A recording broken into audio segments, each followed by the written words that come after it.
Makailang araw, sunod-sunod po ang mga pasabog diyan sa Senado. Una, yung biglang nagbigay ng testimonya si District Engineer Alcantara at nagbanggit na siya ng mga pangalan at sinabi niya yung mekanismo kung paano ginagawa yung pagde-deliver ng mga pera.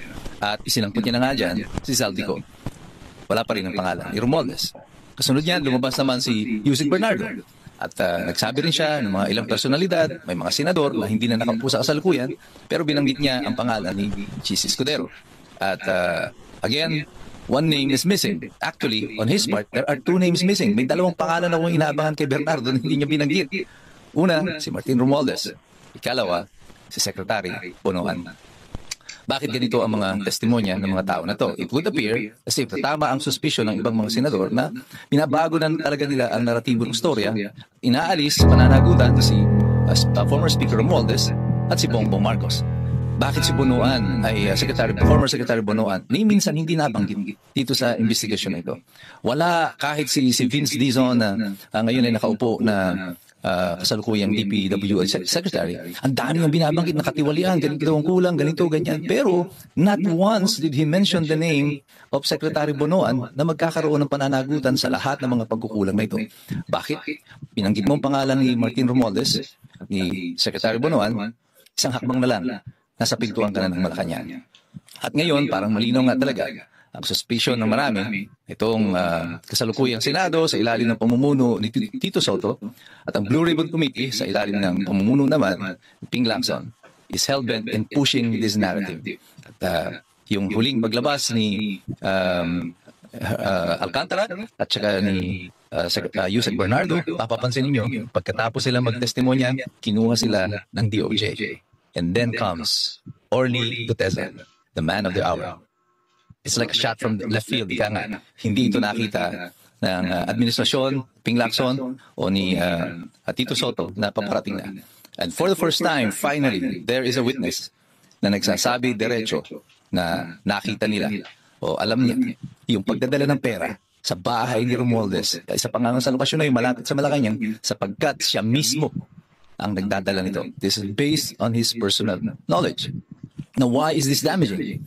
Because now it changes the trajectory. Yung nagbago ang trajectory ng istorya ngayon. Na yung itinutulak ng Senado at ng House, na si Zaldico lang ang may pananagutan dito. Ngayon, mayroong isang nagtestimonya, alam ito, Speaker Romualdez. At pag nakarating ka kay Speaker Romualdez, isang hakbang na lang, nasa Malacanang ka na. That's why, right now, Malacanang, and yung mga spin doctors nila, nadinig ko na si Undersecretary Claire, dinidiscredit na yung testimonya nitong si Dutesa sapagkat daw peke daw yung kanyang pagkakanotaryo at pag nagsinungaling ka daw sa maliit, malamang magsisinungaling ka din sa malaki. Ibig sabihin nito, ngayon pa lang nilulutang nila yung idea na hindi credible witness itong si Dutesa. May katotohanan ba ito? May epekto ba yung peke daw yung notaryo? Mga natin alam kung totoo yan, pero sinasabi daw ng notaryo na hindi siya yung notaryo. Well, yung pagnonotaryo pong epekto lang yan ay ginagawa nitong public document ng isang private instrument. At wala pong epekto ito masyado dun sa testimonya ni Dutesa sapagkat yung kanya namang pong testimonya ay kanyang sinumpaan sa harap mismo ng mga senador. And that is also the same as giving your testimony under oath, kapareho ng kapag ikaw ay nagpapanotaryo. Kung ano man ang issue tungkol doon sa notaryo publiko, that's a different matter na pwede nga nilang imbestigahan, tignan kung bakit mayroong lumabas na nagnotaryo ng kanyang dokumento. Pero malinaw sa lahat na ito alam niya yung kanyang sinasabi. Yung kanyang mga deklarasyon ay consistent at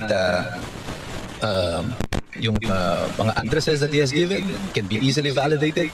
Pero makikita niyo yung DOJ sa ilalim ni Secretary Remulla, nire-request din na itong si Dutesa umapir daw sa kanila.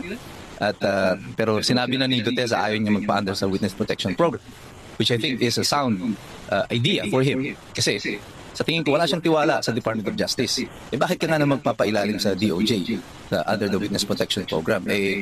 Kung wala kang tiwala sa ahensya nito sapagkat naniniwala ka na niluluto naman nila itong investigasyon. Mawawalan ba ng bisa ang testimonya ni Dutesa kung hindi siya harap sa DOJ? Hindi po. Ang kaso na ito, kung may file man, doesn't necessarily have to emanate from the DOJ.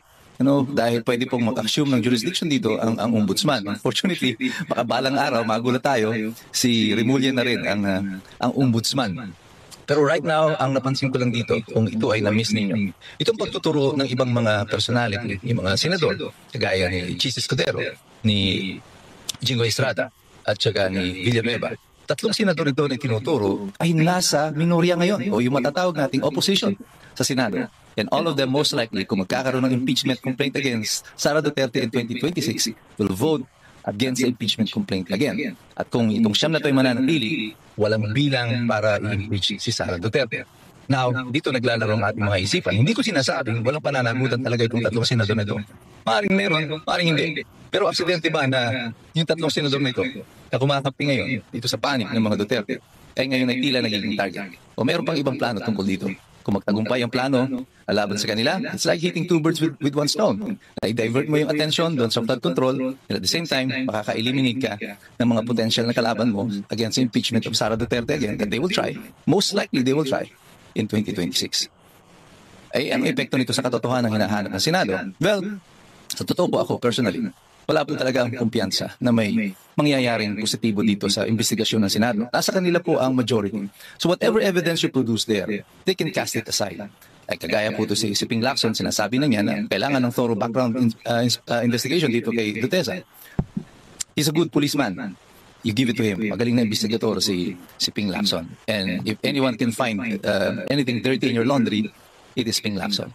At pwede niyang hanapan ito o gawan nila ng paraan para magkaroon ng negatibong impresyon dito sa testimonya ni Duterte. At sa tingin ko, okay magugulat kung sa mga susunod na hearing, ang mga impormasyon laban kay Duterte ay manggagaling mismo kay Ping Lacson.